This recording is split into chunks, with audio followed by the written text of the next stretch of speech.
The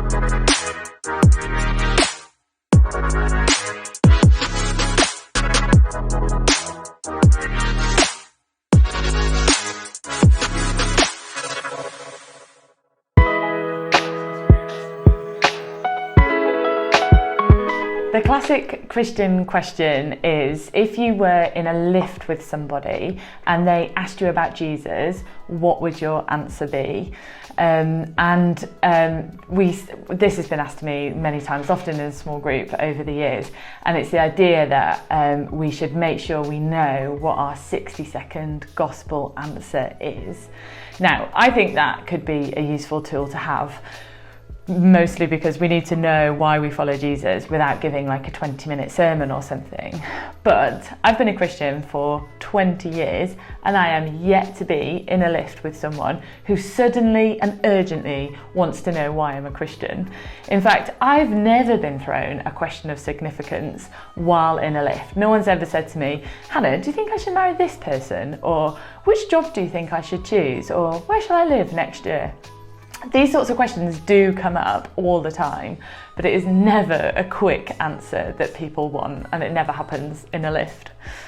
Now, in my experience, where there is a deep topic of conversation happening, there are questions, there is discussion, there are ponderings, and I can't help but think that when these conversations happened between Jesus and his disciples, he didn't rush them or give a 60-second answer. But what Jesus did is he asked questions and he really listened. Jesus is recorded as asking 307 questions in the Gospels. He answers only 3 questions out of the 183 questions that he is asked. Just 3 is where he gives an answer. Jesus asks questions that can be easily answered in Matthew 5:13, for example, and questions with no obvious answer, like in Luke 18. And he answers questions with questions of his own, either to drive home a point or to expose duplicity or to get people thinking. Jesus must have been good at asking questions and really good at listening to people.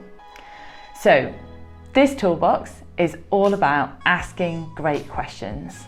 I just want to start the conversation around what questions are really good for getting people to open up, and what has been less helpful or less fruitful. What have you found?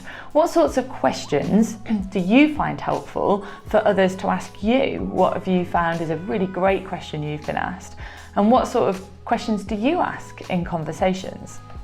Now, obviously, there are all sorts of different situations we will be in where we could ask questions, and not all questions are going to be appropriate for all situations. So, hanging out with a friend, for example, you could ask something like, "What's the weirdest date you have ever been on?" And that might create some really interesting chat. Whereas that same question to your new boss or the head teacher of your kid's school might not go down quite so well. You might get some strange looks. However, generally speaking, I think there are types of questions that will give people space to open up if they want to, and there are types of questions which don't really give people a lot of room to share or go deeper. So if a question is too broad, for example, then the other person often answers quite broadly. So, for example, "How's your week been?" is a question I get asked a lot.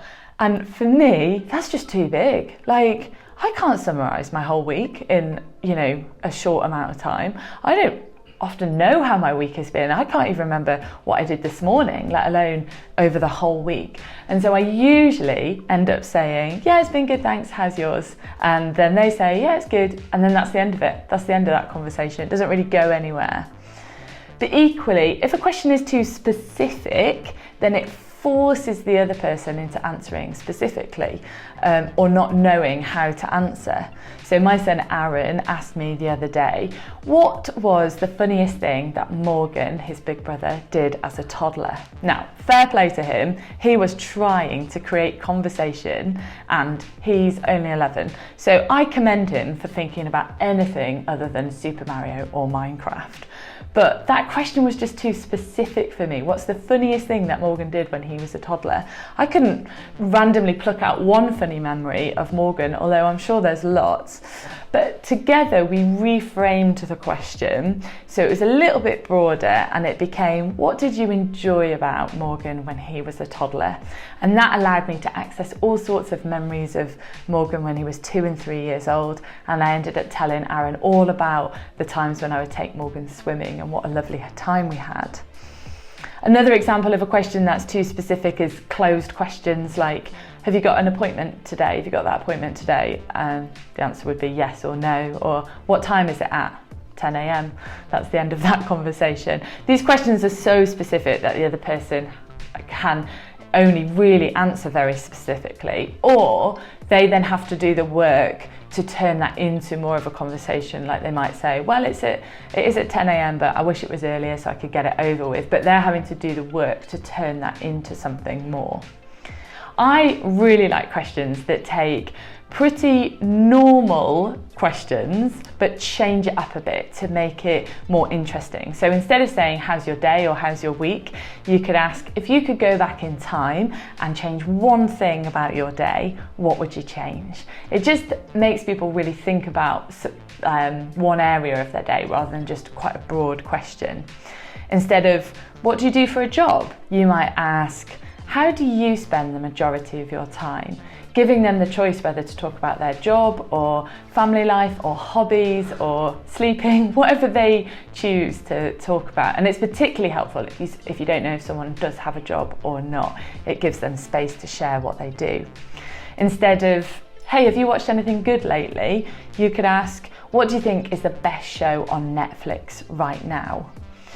Or if you didn't have the job that you have right now, what would you do? What is something people are surprised to learn about you? How many countries have you been to and what was your favourite?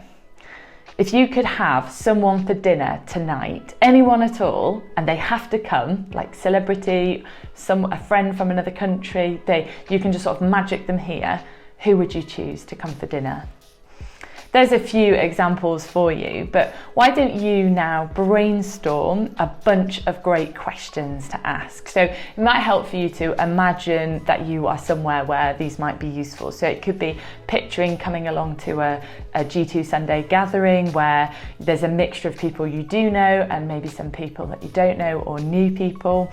Or you might picture going into work on a Monday morning if you've got like a work setting where there's a few different colleagues in, or going to like if you're in a running club or a hobby, that sort of thing, going somewhere like that. What sorts of questions can you come up with? And I really want to encourage you to push each other on this. So if someone suggests a question and you disagree with it, or you think, oh, I wouldn't really find that helpful, then do say that. Obviously be kind with your words and help each other. But why don't we approach this as like teamwork? We're going to try and work this and get some better questions. So if it's a question that's not helpful, then you could say, well, actually, I would probably rephrase this like that, and I'd find that more helpful. Make sure someone is writing down the good ones that you decide, and then you might want to also share some bad questions that you've been asked, or questions that you find difficult, because that might help you to think of, well, why are they difficult and how could we reframe them? But do you know what? Don't spend too long slating what other people have asked you. So once you've got a good list, then your challenge is to try and use them over the next few weeks and let each other know how it's going and if you're getting some better, deeper conversations.